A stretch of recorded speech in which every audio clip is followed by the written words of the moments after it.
ఓం సాయిరామ్. శ్రీ సమర్థ సద్గురు సాయినాథ్ మహారాజ్కి జై. సాయి భక్తులందరికీ నమస్తే అండి. అందరూ ఎలా ఉన్నారండి? మీరందరూ కూడా ఆయురారోగ్యాలు అష్టైశ్వర్యాలతో తొలతూగుతూ ఉండాలని మనస్ఫూర్తిగా సాయినాథ్ని కోరుకుంటూ ఈరోజు వీడియోలోకి అయితే వెళ్ళిపోదామండి. మరి బాబా గారు ఈరోజు ఎలాంటి సందేశాన్ని అయితే మనకు తీసుకుని వచ్చారో ఒక్కసారి సాయి మాటల్లోనే విందామండి. బిడ్డ, సమయం లేదు తల్లి, 24 గంటలు మాత్రమే ఉంది. ఆ ఏడుకొండల వెంకన్న తన మాటగా నీకు ఒక మాటను చెప్పాలని చెప్పేసి నన్ను పంపించాడు తల్లి. తప్పక విని తీరాల్సిన మాట తల్లి, వింటావా అంటూ బాబాగారు అయితే ఈరోజు ఇలా అంటున్నారండి. మరి అసలు ఆ మాట ఏంటి? అంత అద్భుతమైనటువంటి మాట ఏంటి? తప్పకుండా విని తీరాల్సిందే. ఎందుకు అంటే బాబాగారు ఎలాంటి సూచనలు, ఎలాంటి సందేశాలు, ఎలాంటి సంకేతాలు అనేవి అందించినా కూడా అవి మన కోసమే, మన భవిష్యత్తు కోసమే. మరి బాబా గారు చెప్పినా సరే, ఏం చెప్పినా సరే దానికంటూ ఒక పరమార్థము, అంతరార్థం అయితే దాగి ఉంటుంది. అది తన భక్తులను ఉద్ధరించాలి, తన బిడ్డలను ఉద్ధరించాలి అనే ఒక్క ఉద్దేశంతోనే మనకి ఏం చెప్పినా సరే చెప్తారు. మరి అలాంటి గొప్పదైనటువంటి సందేశం ఇచ్చినప్పుడు బాబా గారు మనం కనీసం కొంతైనా సరే మనం ఆ యొక్క సందేశం ఏమి ఇచ్చారు అనేది ఒక్కసారి పరిశీలన అయితే చేసుకోవాలి. మరి ఆ పరిశీలన ఓకే, మరి మనం అంత పరిశీలన చేసుకోవటం వల్లే మనకి బాబా గారు ఎలాంటి సందేశాన్ని ఇవ్వబోతున్నారు, అలాగే దానిలో నిగూఢమైనటువంటి అర్థం ఏమిటి, ఇవన్నీ కూడా మనం తెలుసుకోవాలి అంటే ఈ వీడియోని అయితే చివరి వరకు చూడడం వల్లే మనకు అన్నీ కూడా తెలుస్తాయండి. మరి స్కిప్ చేయకుండా పూర్తిగా చూడాలండి. ఇక బాబా గారు ఏం చెప్తున్నారు అంటే, బిడ్డ, సాక్షాత్తు ఏడుకొండల వెంకన్న స్వామి నీకు ఒక మాట చెప్పాలని తన మాటగా నాతో చెప్పాడు తల్లి. నన్ను పంపించాడు. మరి అదేంటో తెలుసా? మరి నువ్వు అవసరం ఉన్న చోట, అవసరం లేని చోట అతిగా మాట్లాడి, అనవసరం లేని చోట తలదూర్చి ఇబ్బందులు పాలవుతున్నావంట. నీ విలువలు నువ్వు పోగొట్టుకుంటున్నావు, నీ మర్యాదను నువ్వు పోగొట్టుకుంటున్నావు. దానివల్ల నువ్వు చాలా బాధపడుతున్నావంట తల్లి. అదే కారణంగా ఈరోజు నీకు ఏడుకొండల వెంకన్న స్వామి తన మాటగా నీతో చెప్పమని నాకైతే కొన్ని మాటలైతే పంపించారు తల్లి. మరి ఏమాత్రము కూడా శనివారం ఆ వెంకన్న స్వామి మీద నీ సాయి మీద నమ్మకం ఉంచి, భక్తి విశ్వాసము ఇవన్నీ కూడా ఉంచి తప్పకుండా వినితీరాలి తల్లి. ఎందుకు అంటే ఇది నీకోసమే, నీ భవిష్యత్తు కోసమే, కేవలం నీకోసమే.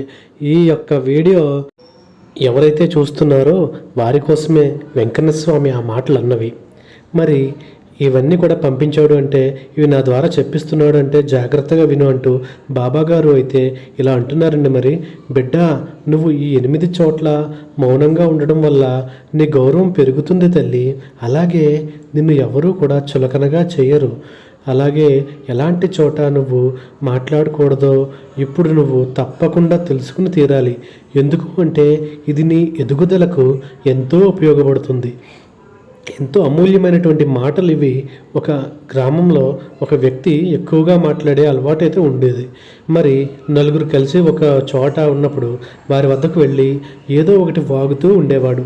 ఒకసారి అయితే తన కష్టాల గురించి, మరొకసారి ఇతరుల గురించి, అలాగే కొన్నిసార్లు ఇతరులకు అడగకుండానే సలహాలు ఇస్తూ ఇలా ఎన్నో అతనికి ఇష్టం వచ్చినట్టు చేస్తూ ఉండేవాడు. ఎదుటివారు మనసులో ఏమనుకుంటున్నారో అన్న విషయం కూడా అస్సలు పట్టించుకునేవాడు కాదు. మరి అక్కడ ఉన్న వాళ్ళందరూ కూడా అతడితో విసిగిపోయి ఉన్నారు.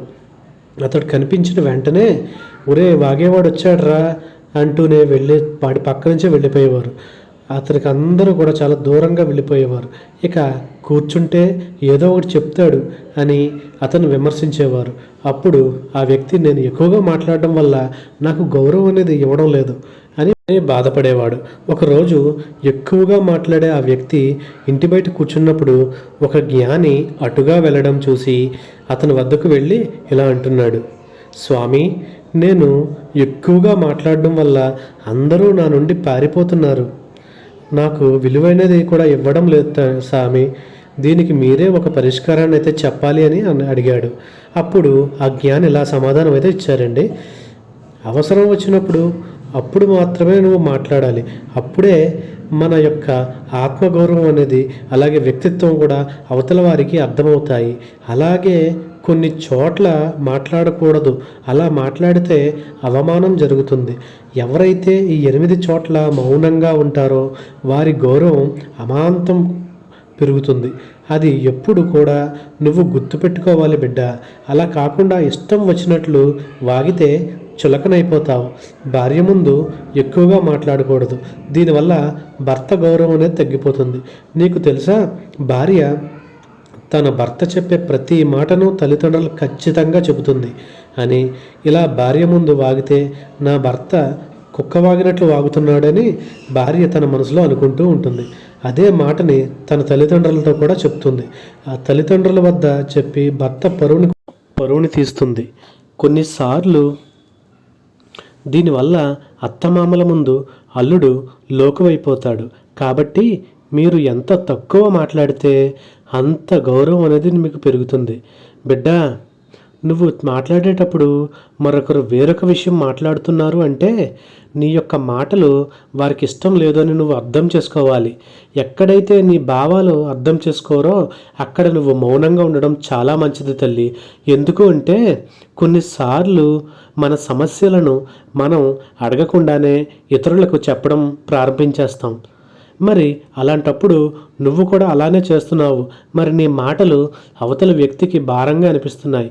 ఎందుకు అంటే ఎదుటివారు నీ సమస్యల గురించి తెలుసుకోవడానికి ఆసక్తి చూపడం లేదు. కాబట్టి ఈ చోట నువ్వు ఖచ్చితంగా మౌనంగా ఉండాలి. కూతురిని లేదా ఇంటి ఆడపిల్లను ఇచ్చిన చోట నువ్వు మౌనంగా ఉండి తీరాలి. ఎందుకు అంటే ఆడపిల్ల అత్తవారింటికి వదిలి పుట్టింటికి వస్తే సమాజంలో గౌరవం అయితే ఉండదు. ఆడపిల్ల పుట్టింటిలో ఉంటే పుట్టింటి వారికి గౌరవం కూడా ఉండదు. మరి అందుకనే నీకన్నా పై స్థాయిలో ఎవరైతే ఉన్నారో వారితో గట్టిగా మాట్లాడకూడదు. నువ్వు ఉన్న స్థలం నీకు అనుకూలంగా లేనప్పుడు వేరే వాళ్ళకి అది అనుకూలంగా ఉన్నప్పుడు నువ్వైతే గట్టిగా అస్సలు మాట్లాడవద్దు. ఒకవేళ అలా మాట్లాడితే నువ్వు ప్రమాదంలో పడిపోతావు బిడ్డ. కాబట్టి ఎక్కడ కూడా నువ్వు మౌనంగా ఉండాలి అన్నది ఎంతో ఉత్తమం. అలాగే స్నేహితుల వద్ద కూడా ఎక్కువగా మాట్లాడవద్దు తల్లి. నీకు తెలుసా, ఎక్కువగా మాట్లాడితే ఆ వ్యక్తి కొన్ని మాటలు తర్వాత తన బాధనైతే తన లోపాలను చెప్పుకోవడం అయితే ప్రారంభిస్తాడు. దీనివల్ల భవిష్యత్తులో అతనికి అనేక రకమైన ఇబ్బందులు కలగడానికి ఎక్కువ ఛాన్స్ ఉంది. కాబట్టి ఎవరైనా సరే నీపై కోపంగా ఉన్నప్పుడు నువ్వు నిశ్శబ్దంగా ఉండాలి. కొన్ని నిమిషాల పాటు వారి కోపం తగ్గి నీ నిశ్శబ్దాన్ని భరించలేక నీ క్షమాపణలు చెప్పే వరకు నువ్వైతే మౌనంగానే ఉండాలి. మరి గుడిలో ఎక్కువగా మాట్లాడకూడదు. ప్రశాంతంగా ఉన్న చోట ఎక్కువగా మాట్లాడితే ఇతరులు మిమ్మల్ని బుద్ధి లేని వారిగా అనుకుంటారు కదా. మరి ఒక విషయం గురించి పూర్తిగా తెలియకపోయినా అది సగమే తెలిసినా ఆ విషయాలపై మాట్లాడితే నేను మూర్ఖుడు అంటారు. నీలో మూర్ఖత్వం బయటపడుతుందని తెలుస్తుంది. అందరూ కూడా నిన్ను మూర్ఖుడిగా చూస్తారు, నిన్ను జ్ఞానం లేని వారిగా పరిగణిస్తారు. అలా అప్పుడు కూడా మాటలకు ఇతరుల గురించి చెడుగా మాట్లాడే వ్యక్తి వద్ద ఎక్కువగా మాట్లాడవద్దు. అలాంటి వారు నీ గురించి కూడా ఇతరుల వద్ద చెడుగానే చెబుతారు. అవసరం ఉంది కదా అని ఒక వ్యక్తిని పదే పదే అస్సలు పొగడకు తల్లి. మొదట రెండు సార్లు మంచిగానే ఉంటుంది, కానీ ఆ తర్వాత ఆ ఎదుటి వ్యక్తికి చిరాకు అనిపిస్తుంది. ఇక ఈ 8వ చోట్ల నువ్వు మౌనంగా ఉంటే వారి గౌరవం అనేది ఖచ్చితంగా పెరిగి తీరుతుంది బిడ్డ. అలాగే వారు ఎలాంటి ఇబ్బందుల్లో కూడా పడకుండా ఉంటారు. అలాగే తెలివితేటలు తక్కువగా ఉన్న వ్యక్తిలో కనిపించేటువంటి లక్షణాలు కూడా ఇవే తల్లి. అలా తెలివి తక్కువతనంతో ఎప్పుడూ ఉండకు. తెలివైన వ్యక్తులు కనిపించే 11 లక్షణాలను ఇప్పుడు నేను చెప్తాను. ఈ లక్షణాలు గల వారు జీవితంలో ఎప్పుడూ కూడా వెనకపడుతూనే ఉంటారు. మరి ముందుకు అనేదే వెళ్ళలేరు. మరింత మాట్లాడుతున్నాడు, అవసరానికి సహాయం చేస్తున్నాడు, తాగినప్పుడు డబ్బులు తనే ఇస్తున్నాడు అని స్నేహితుడిని లేదా తెలియని వ్యక్తిని తన ఇంట్లోనికి తీసుకురావడం అనేది చాలా లోకం ఇవ్వడానికి ఒక కారణం అవుతుంది. ఇలాంటి వాడు అందరికన్నా చాలా తెలివి తక్కువ వాడు. బిడ్డ తనపై కోపం చూపించిన తర్వాత తన వారిని తిట్టినా వారితో నవ్వుతూ ఏమీ జరగనట్లు మాట్లాడితే వాడికి తెలివి తక్కువ అని అర్థం చేసుకోవాలి. కారణం లేకుండా నవ్వడం, సమయం వచ్చినప్పుడు కూడా మాట్లాడకపోవడం నలుగురితో తెలివి లేని వాడిగా చేస్తాయి. అలాగే అవసరం వచ్చినప్పుడు ఖచ్చితంగా మాట్లాడి తీరాలి. తన సొంత పని వదిలేసి ఉచితంగా అందరికీ సలహాలు ఇచ్చేవాడు జీవితంలో బాగుపడాడు. ఇలాంటి వాడు ఇంట్లోని వారికి కూడా నచ్చడు. నీ పని కన్నా ఎదుటివారి పని ఎక్కువ కాదు. ఈ విషయాన్ని ప్రతి ఒక్కరూ కూడా తెలుసుకోవాలి బిడ్డ. మరి తప్పుడు పనులు చేసే ఉద్దేశం లేకపోయినా మద్యపానం చేసే చోట, వేశ్యలు ఉండే చోట తన స్నేహితులకి తోడుగా వెళ్ళేవాడు కూడా జ్ఞానం లేనివాడే అని అర్థం చేసుకోవాలి. పరుల ముందు మంచివాడిలా కనపడడానికి తనకున్నటువంటి మొత్తం ఆస్తిని ప్రజలకు లేదా తోడబుట్టిన వాళ్లకు దానం ఇచ్చేవాడు అందరికన్నా కూడా తెలివి తక్కువవాడు. మరి భార్య మాటలు విని కన్న తల్లిదండ్రులను నిందించేవాడు, అలాగే సోదరి లేక సోదరుడితో గొడవలు పెట్టుకునేవాడు సమాజంలో దేనికి కూడా పనికి రాకుండా పోతాడు. బిడ్డ, ఎందుకు అంటే తోడబుట్టిన వాళ్ళు తల్లిదండ్రుల తర్వాత కదా. మరి ఎవరైనా సరే ఇతరులు చేసిన తప్పులను పనులకు తాను స్వతహాగా నేరం అంగీకరించి జైలుకి ఎవరైతే వెళ్తారో వాడు ఇంకా తెలివి తక్కువవాడు. భార్యను సమర్థించేవాడు, భార్య తప్పుడు పనులు చేస్తున్నా భర్తపై ఉన్న ఇష్టంతో, అలాగే భార్యపై ఉన్న ఇష్టంతో తనలోనే కలిసి ఉండేవాడు. ఇలాంటి వాడిని తన భార్య కాలి కింద చెప్పులా చేస్తుంది. తెలివి తక్కువవాడు తన వద్ద ఉన్నటువంటి డబ్బు మొత్తాన్ని ఇతరులకు చెబుతాడు. అలాగే రహస్యాలను కూడా తనలో దాచుకోకుండా ఇతరులకు చెప్పేస్తూ ఆ యొక్క ఇబ్బందులు అయితే పడిపోతూ ఉంటాడు. మరి తల్లిదండ్రుల మాట వినకుండా తిరిగేవాడు, బయట వారి కోసం సొంతంగా వారిని నిందించేవాడు, సొంత వారిని కూడా నిందించేవాడు, ఒకరి కింద బానిసత్వానికి అలవాటు పడినవాడు, తెలివి తక్కువవాడు. అలాగే ఎక్కువగా మాట్లాడే తల్లిని, భార్యను ఒక్కో చోట ఉంచినవాడు, తల్లి కూతురులా కలిసి ఉండాలి అనుకునేవాడు, జీవితాంతం భ్రమలోనే బతికేవాడు. బిడ్డ బిడ్డ విన్నావుగా కదా ఆ యొక్క ఏడుకొండల స్వామి తన మాటగా నీకు ఏం చెప్పి పంపాడో ఇవే చెప్పి పంపాడు తల్లి. ఎందుకు అంటే కొన్ని చోట్ల నువ్వు అతిగా మాట్లాడుతున్నావంట, మరి దానివల్ల చాలా ఇబ్బంది పడుతున్నావంట, ఎదుటివారికి చులకనైతే అయిపోతున్నావంట. ఎప్పుడూ కూడా అలా ఉండకూడదు తల్లి. నీ ప్రవర్తన నువ్వు మార్చుకో. అలాగే తెలివి తక్కువతనం కూడా నీ స్థాయికి మించి, నీ తాతకు మించి సహాయాలు అనేవి చేసి నువ్వు ఇబ్బందులు పడుతున్నావు. ఇలాగే నువ్వు మూర్ఖపు పనులు చేసుకుంటూ పోతే వీటన్నింటినీ కూడా వదిలేసి ఎప్పుడైతే నువ్వు బయటికి వస్తావో నువ్వు అప్పుడే తెలివైన వంతుడుగా, అలాగే నీ యొక్క జీవితంలో నువ్వు ఎంతో ఎత్తుకు ఎదగాలని ఆ యొక్క ఏడుకొండల స్వామిని పాటుగా నీ యొక్క సాయి కూడా ఆశిస్తున్నాడు. మరి నీ మీద ఎప్పుడూ కూడా నీ యొక్క సాయి ఆశీర్వాదాలు, అలాగే ఆశీస్సులు ఎప్పుడూ ఉంటాయి. తల్లి, నీకు తెలుసా, నువ్వు తెలుసో తెలియకో నువ్వు ఏదైనా పొరపాట్లు చేస్తూ ఉంటే, చెడుదారిలో వెళ్తూ ఉంటే దారి మళ్లించడానికి నీ సాయి అయితే ఉన్నాడు తల్లి. నువ్వైతే భయపడకు. నీకు నా తోడు ఎప్పుడూ ఉంటుంది. మరి ఇంతటి గొప్పదైనటువంటి సందేశాన్ని అయితే మనకు అందుకు తీసుకొచ్చినటువంటి మన సాయిబాబా గారికి ఒక్కసారిగా మనస్ఫూర్తిగా నమస్కారం అయితే చేసుకుందామండి.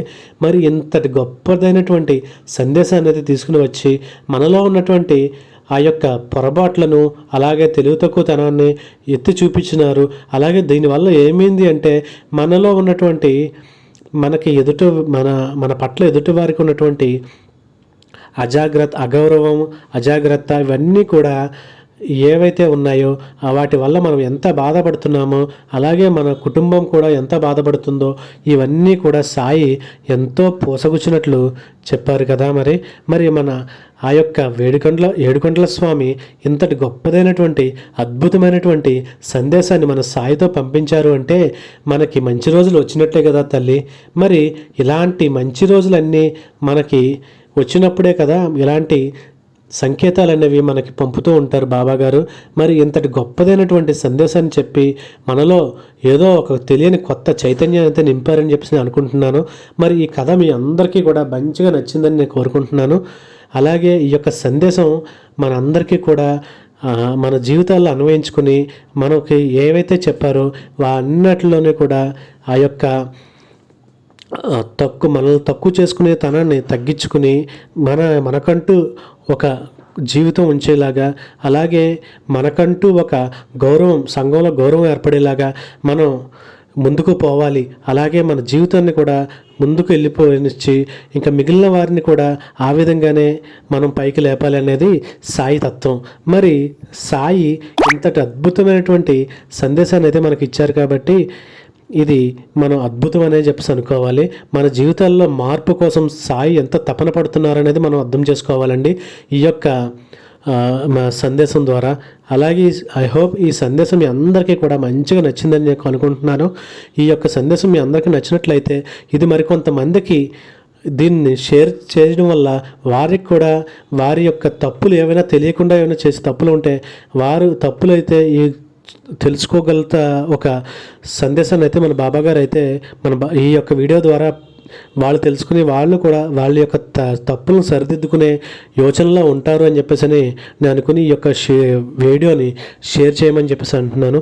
అలాగే నా యొక్క ఛానల్ని ఎవరైనా కొత్త వాళ్ళు అయితే చూస్తున్నారు అంటే వాళ్ళైతే కంపల్సరీగా లైక్ అయితే చేయండి, అలాగే సబ్స్క్రైబ్ చేయండి, అలాగే షేర్ చేయండి. బాబా భక్తులందరికీ కూడా ఈ యొక్క సందేశం చేరాలనేది నా కోరిక.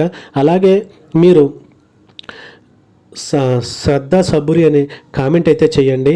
మరి మీలో ఎంతమందికి ఈ సాయి చెప్పినటువంటి ఈ యొక్క మాటలు మనకి ఎంతమందికి మనసులో గుచ్చుకున్నాయి, అలాగే ఎంతమంది మీరు ఈ విధంగా ఉన్నారు అనేది ఒకసారి మీలో మీరు ఒక్కసారి ఆలోచించుకోండి. ఇక ఈ యొక్క అద్భుతమైన సందేశం మీ అందరికీ కూడా బాగా నచ్చిందని నేను అనుకుంటున్నాను. రేపటి రోజున మరి ఒక గొప్పదైనటువంటి సందేశంతో మీ ముందుకైతే వస్తాను. అప్పటి వరకు సర్వే జనా సుఖినో భవంతు. Thank you for watching.